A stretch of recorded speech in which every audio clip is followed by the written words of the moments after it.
सारे प्रत्याशी दमखम से अब चुनावी फील्ड में उतर चुके हैं, तो क्या लग रहा है, आप तैयारी पूरा कंप्लीट हो चुका है आपका? सभी लोग अपने पार्टी, अपने ताकत, अपने पैसा, अपने शोहरत, अपने रुतबा के आधार पे अपना तैयारी कंप्लीट कर ली है। और हमारा तैयारी उन मालिकों के आधार पे है जो समस्त त्रिस्तरीय जनप्रतिनिधि के साथी हैं। सभी सम्मानित मुखियागण और सम्मानित वार्ड सदस्य, सम्मानित पंचायत समिति के साथियों की लड़ाई है, वह लोग तैयारी किए हैं। हमारे बस का है इतना बड़ा तैयारी करना, और अकेला व्यक्ति है, इतना बड़ा समर है, 283 पंचायत है। आपको ऐसा प्रतीत होता है कि मेरे जैसा साधारण से लोगों से यह तैयारी पूर्ण होगा? वो तो हमारे साथी लोग तैयारी कर चुके हैं। और कौन सा तैयारी है कि 4 तारीख को हमें दान कर देना है, अपने मत का दान कर देना है। किसके लिए? अपने संगठन, अपने भाई के लिए। तो ये तैयारी है, हमारे पास का कहाँ तैयारी है? नेताजी, शुरू से आप अपने प्रत्याशी जो भी हैं एमएलसी को उन पर आरोप लगाते आ रहे हैं, और देखा जा रहा है कि आप भी जनसभा कर रहे हैं, वो भी जनसभा कर रहे हैं, तो आप दोनों के जनसभा में अंतर क्या है? हम कभी आरोप नहीं लगाए हैं। आप लोगों ने सवाल पूछा, स्वाभाविक है कि आप चौथे स्तंभ हैं। आप लोग जब सवाल पूछिएगा, और एज ए प्रत्याशी के रूप में और भी साथी से हमारे सवाल पूछते हैं, तो हमसे जब सवाल पूछिएगा तो हमको जवाब देना पड़ेगा ना। तो हम तो केवल जवाब दिए हैं ना, हम किसी अपने साथी पर आरोप नहीं लगाए हैं। हाँ, एक चर्चा आती है, आप लोग कहते हैं कि आदरणीय जायसवाल साहब, और जायसवाल साहब पर हम सवाल जब कर देते हैं तो हमारे नेता लोग, महागठबंधन के नेता लोग कहते हैं कि बी टीम है। हम कौन सा पाप किए हैं, कौन सा गलत किए? केवल आप लोगों ने यही सवाल पूछा था ना कि भाई बाहरी का आरोप लग रहा है, तो हम 3 ही सवाल तो किए थे कि आदरणीय जायसवाल साहब, बाहरी की जहां तक बात है, हम राजनीतिक और कार्यस्थल को बाहरी और भीतरी के रूप में देखते हैं। आदमी का घर पटना हो सकता है, दिल्ली हो सकता है, हम नहीं कह रहे। और देखे भी होंगे ना, देखे भी होंगे कि सामने जो उन्होंने अपना जो एड्रेस दिया पटना का दिया, तो वह तो चलिए सम्मानजनक है कि आपने पटना का एड्रेस दिया, नो डाउट। लेकिन आपका राजनीतिक और कार्यस्थल कहाँ रहा? आपने जब सिवान के धरती को राजनीतिक स्थल के रूप में जब आपने चुना था, प्रथम त्रिस्तरीय पंचायत प्रतिनिधियों के प्रत्याशी के रूप में महागठबंधन राष्ट्रीय जनता दल से, और 7 साल बाद अब सिवान के धरती पे आते हैं, तो यहीं अगर हमने सवाल पूछ दिया तो लोग कहते हैं कि बी टीम है। मतलब जब भी सवाल जेन्युइन पूछिएगा, मुद्दा के आधार पर सवाल जाइएगा, तो दरकिनार करके आरोप लगाएंगे लोग। तो ठीक है, हम पर अगर ऐसा आरोप लगता है कि हम गलत बोल रहे हैं कर, तो मालिक लोग देख रहे हैं ना, अगर गलत बोल रहे हैं तो हमें जूता पड़ेगा। हम तो कह ही रहे हैं कि गलत अगर बोल रहे हैं तो मेरे सर पे जूता पड़ेगा। 2 क्वेश्चन हवा में तैर रहा है। पहला के लिफाफा दोनों दे रहे हैं, आप भी लिफाफा दे रहे हैं, वो भी लिफाफा दे रहे हैं, दोनों में अंतर क्या है? और दूसरा क्वेश्चन, वो भी जनसभा, लिफाफा हम जरूर दे रहे हैं, और वह लिफाफा ये संदेश है। इस संदेश को हमने अपने साथियों तक पहुंचाने का कार्य 5 साल का भविष्य है, यही संदेश है जो संदेश को लेकर के मालिकों के बीच में जा रहे हैं। और ये हम लिफाफा में अपना ये संदेश और एक बैलेट पेपर का नमूना हम प्रयास कर रहे हैं मालिकों तक भेजने का, ये बैलेट पेपर का नमूना। चूंकि हम उन साथियों की ताकत की बदौलत हैं। मेरे पास नेताओं का फौज नहीं है, कहीं कहीं 5-5 विधायक है, कहीं मंत्री लोग लगे हैं, हमारे पास, हम अकेले भाग रहे हैं। तो ये भी एक माध्यम है उन मालिकों तक पहुंचने का। वो लोग क्या दे रहे हैं? वह लोग लिफाफे में हमारे वोट का मूल्य दे रहे हैं। समझिए कितना बड़ा विडंबना है, कितना बड़ा दर्द है। हम लोग छने हुए लोग हैं और स्वाभिमानी लोग हैं जो एक घर के वोट से छन के आते हैं, तो वह लोग लिफाफा दे रहे हैं। आप देखें 2 कार्यक्रम सभा हो रहा था, हम सभा के बारे में नहीं सोचे थे, लेकिन साथियों का ऐसा आदेश आया कि लोगों से मिलिए सभा के माध्यम से। प्रथम दिन हमने मैरवा, गुठनी और नौतन में सभा किया।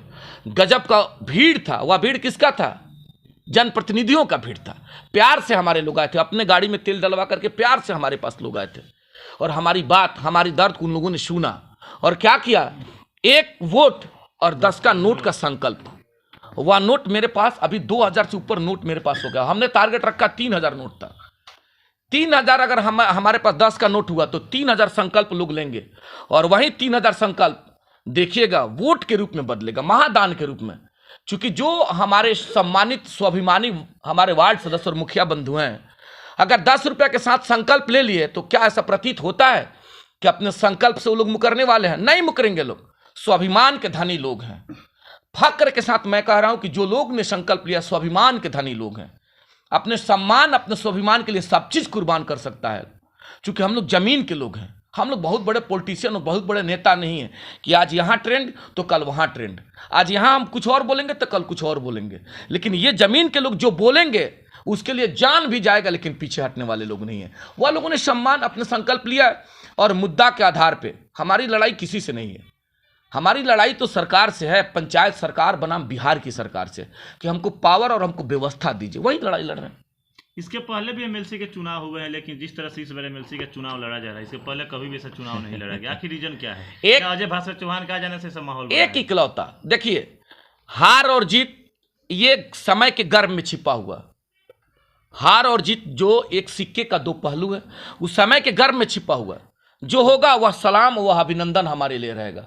हारना जीतना एक कड़ी है, लेकिन पक्ष के लोग भी, हमारे चाहने वाले लोग भी और हमारा विरोध करने वाले लोग भी दिल से इस बात को स्वीकार कर रहा है और समझ है पंचायत सरकार बनाम बिहार की सरकार से, कि हमको पावर और हमको व्यवस्था दीजिए, वही लड़ाई लड़ रहे हैं। इसके पहले भी एमएलसी के चुनाव हुए हैं, लेकिन जिस तरह से इस बार एमएलसी का चुनाव लड़ा जा रहा है, इसके पहले कभी भी ऐसा चुनाव नहीं लड़ा गया। आखिर रीजन क्या है? क्या अजय भास्कर चौहान का आ जाने से ऐसा माहौल बना एक इकलौता, देखिए हार और जीत ये समय के गर्भ में छिपा हुआ, हार और जीत जो एक सिक्के का दो पहलू है, उस समय के गर्भ में छिपा हुआ। जो होगा वह सलाम, वह अभिनंदन हमारे लिए रहेगा। हारना जीतना एक कड़ी है, लेकिन पक्ष के लोग भी, हमारे चाहने वाले लोग भी और हमारा विरोध करने वाले लोग भी दिल से इस बात को स्वीकार कर रहा है और समस्त सिवान की आवाम, सब लोग जो हमारी आवाज़ सुन पा रहे हैं, जो हमको देख पा रहे हैं, वह लोग स्वीकार जरूर कर रहा है। कौन सा? कि 8 प्रत्याशी में अगर कोई सशक्त प्रत्याशी है, कोई मजबूत प्रत्याशी है और कोई अगर उस लायक है, हम लोगों को भी लोग मुखिया बनाया लायक ही देख करके ना, हमारे दौलत के आधार पे थोड़े बनाया है। जिला परिषद और समिति और वार्ड सदस्य को लोगों ने उनके दौलत पे नहीं, उन लोगों के चेहरा के और व्यक्तित्व के आधार पे लोगों ने ताकत दिया। लोग इस बात को स्वीकार कर रहा है कि भाई मामला चाहे जो भी हो, हार हो जीत हो, वह सब समय के गर्भ में छिपा हुआ है और सब लोग विश्वास में जी रहा है। लेकिन इस बात को सब लोग मजबूती के साथ स्वीकार कर रहा है कि भाई अगर कोई उस लायक है तो उस व्यक्ति का नाम अजय चौहान है और वही हमारी जीत है। हम बार बार कह रहे हैं कि वही हमारी जीत है। लोगों का प्यार मिल रहा है सोशल मीडिया के माध्यम से, लोग हमको कह भी रहे हैं और चर्चाएं भी हैं चौक चौराहों पे, गाँवों में, कि भाई एक व्यक्ति कौन है अजय चौहान जो मजबूती के साथ मुद्दाओं के आधार पर लड़ रहा है और हम वहीं हमारी लड़ाई देखिएगा आने वाले समय में इतिहास लिखेगा। आप कह भी रही थी मैडम कि कौन सा इशूज या आप जीतिएगा तो क्या करिएगा। देखिए हम बार बार कह रहे हैं जो हमारे साथ समस्या है उस समस्या के लिए हम लोग ताकत देते हैं। किसको? अपने बीच के भाई को, कि वह जाएगा तो हम हमारे समस्याओं का निष्पादन बिहार विधान परिषद के सदन से कराने का कार्य करेगा। उन्हीं समस्या के बल पे हम लड़ रहे हैं और उनके समस्या का निदान मजबूती के साथ लड़ भिड़ के करने का प्रयास। अभी पंचायती राज चुनाव संपन्न हुआ है, देखा गया है उसमें धन बल बाहुबल वाले भी चुनाव लड़े थे, लेकिन उसी पंचायत में एक गरीब ईमानदार, कोई रिक्शा चलाने वाला तो कोई ऑटो चलाने वाला चुनाव जीता धन बल और बाहुबल के खिलाफ में जाकर। तो क्या लग रहा है जो जीत के आए हैं ईमानदारी का जो परिचय दिए जनता, वो लोग ईमानदारी से अजय भास्कर चौहान को सपोर्ट करेंगे? वही चरितार्थ होने जा रहा है। हम बोल तो रहे हैं वही चरितार्थ इस चुनाव में होने जा रहा है। तमाम पैसे वाले लोगों को मालिक ने क्या किया? सिरे से खारिज किया। क्या विश्वास जताया कि भाई कौन उस चेहरा के लायक है? तो देखा कि भाई टेम्पू चलाने वाला भाई हमारा उस चेहरा के लायक है, रिक्शा चलाने वाला भाई उस चेहरा के लायक है, वो करेगा, हमारे सुख दुख का साथी रहेगा। साइकिल चलाने वाला हमारे जा रहा है। हम बोल तो रहे हैं वही चरितार्थ इस चुनाव में होने जा रहा है। तमाम पैसे वाले लोगों को मालिक ने क्या किया? सिरे से खारिज किया। क्या विश्वास जताया कि भाई कौन उस चेहरा के लायक है? तो देखा कि भाई टेम्पू चलाने वाला भाई हमारा उस चेहरा के लायक है, रिक्शा चलाने वाला भाई उस चेहरा के लायक है, वो करेगा, हमारे सुख दुख का साथी रहेगा। साइकिल चलाने वाला हमारे सुख दुख का साथी रहेगा। तो आवाम ने क्या किया? उसको अपना ताकत दे दिया। और यह बात बखूबी हमारे प्रतिनिधि लोग अपने जेहन में रखा है कि हमको लोग किस आधार पे जिता दिया भाई?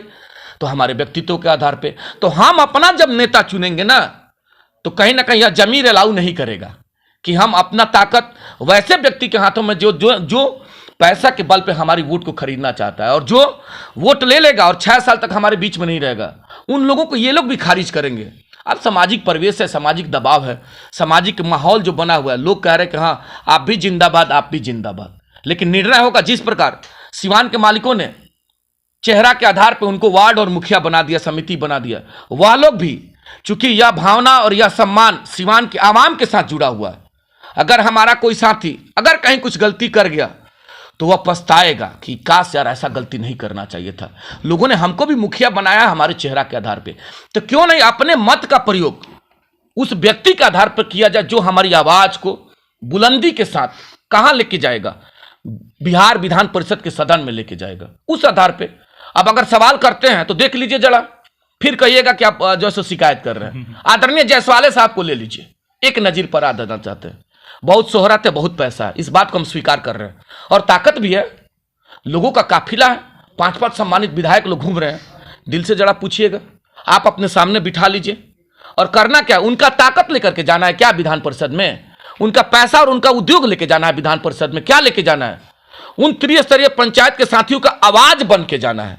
तो 10 मिनट बैठा करके वकालत कर लीजिए कि कौन कौन सा मुद्दा आप उठाइएगा, क्या क्या आपका विजन है, कौन कौन सा सवाल करिएगा, और लोग उस सवाल का निदान चाहते हैं। तो आप बता लीजिए और पूछ लीजिए कि अगर सदन में जाकर के वकालत कर रहे हैं हमारे साथियों का, मजबूती के साथ वकालत कर लेंगे, तो सिवान की आवाम और सिवान के त्रिस्तरीय जनप्रतिनिधि लोग देख भी रहे हैं, और केवल उनके पास एक हथियार है। उस हथियार का नाम है ताकत, पैसा का, और ताकत सम्मानित माननीय विधायक और कार्यकर्ताओं का। आप बताइए जरा, ये लोग वोट करवाएगा? ये लोगों के पास है शक्ति? वोट तो हम लोग ना करेंगे। नेताजी, जितना ईमानदारी से आप ऑन द कैमरा ये लिफाफा को खोले हैं, क्या इतना ही ईमानदारी से और भी जो प्रत्याशी ऑन द कैमरा लिफाफा को खोल के दिखा सकते हैं? खुलवा लें, हम तो कह रहे हैं, हम तो रोज अपील करते हैं। और आप बताइए जरा, ये लोग वोट करवाएगा? ये लोगों के पास है शक्ति? वोट तो हम लोग ना करेंगे। नेताजी, जितना ईमानदारी से आप ऑन द कैमरा ये लिफाफा को खोले हैं, क्या इतना ही ईमानदारी से और भी जो प्रत्याशी ऑन द कैमरा लिफाफा को खोल के दिखा सकते हैं? खुलवा लें, हम तो कह रहे हैं, हम तो रोज अपील करते हैं। और आप लोगों का बहुत बड़ा साथ है। तमाम हमारे साथी लोग, अभी 10 मिनट पहले हमारे खरसंडा से हमारे भाई का फोन आया था, अजय चौहान जी बोल रहे हैं। जी बोल रहे हैं, आप ये जो लड़ाई लड़ रहे हैं, आपके लड़ाई में हम लोग साथ हैं। वो आदमी हमसे मिला भी नहीं, उसके बाद भी वो आदमी कह रहा है कि चलिए हम आपको, ये प्यार है। उस प्यार और उस ताकत के बदौलत जिस प्रकार हम वकालत कर रहे हैं, एकदम पारदर्शिता के साथ लगे हुए कि ये हमारा विजन है, ये हमारा ताकत है, उस ताकत के आधार पे आप हमको प्यार दीजिए।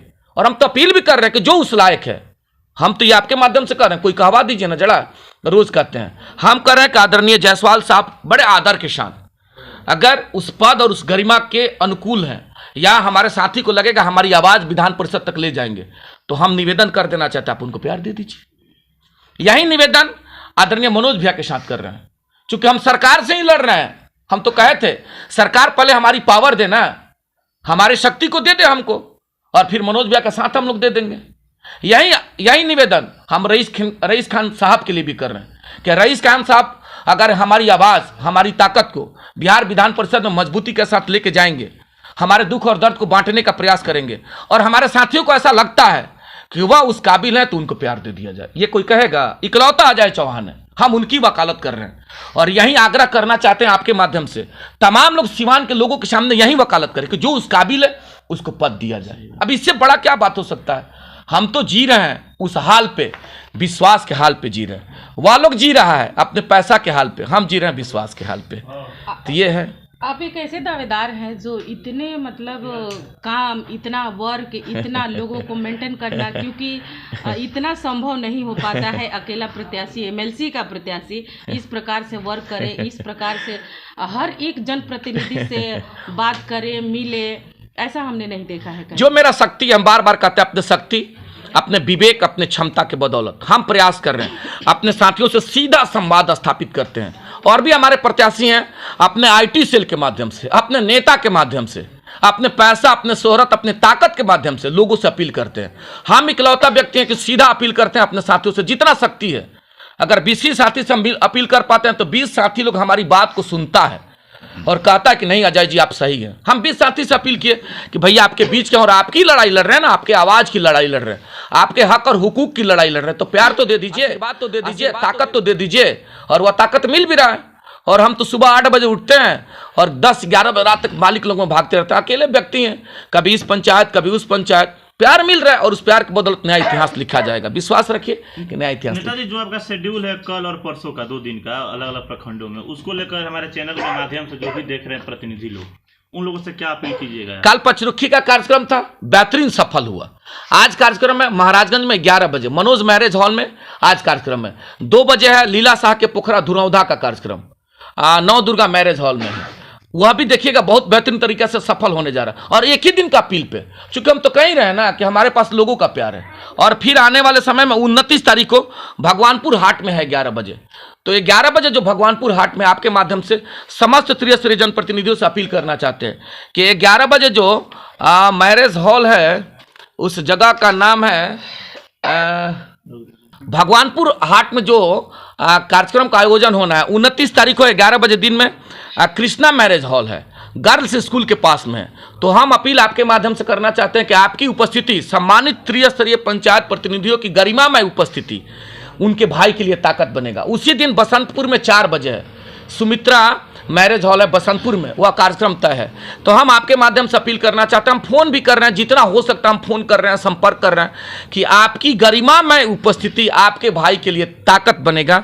तो आप आए, अपने भाई की ताकत को बढ़ाने का कार्य करें। यही मेरा निवेदन, यही मेरा आग्रह होगा। और अपील होगा कि आप 4 तारीख को 5 नंबर पे अजय भास्कर चौहान के सामने बड़ा लकीर खींचिएगा, और लकीर यह अपने अधिकार के लिए, और किसी भी पार्टी, किसी भी नेता, किसी भी पैसा और किसी भी प्रभुत्व और किसी भी प्रभाव में हमारे साथी आप डगमगाएंगे नहीं, क्योंकि आप स्वाभिमानी लोग हैं।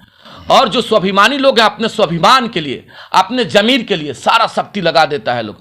तो आपका शक्ति सिवान जिला त्रिस्तरीय पंचायत के लिए एक नया इतिहास लिखेगा, और यह इतिहास आपके चरण में समर्पित रहेगा, आपका सेवक आपके चरण में समर्पित रहेगा। बहुत बहुत धन्यवाद, बहुत बहुत धन्यवाद।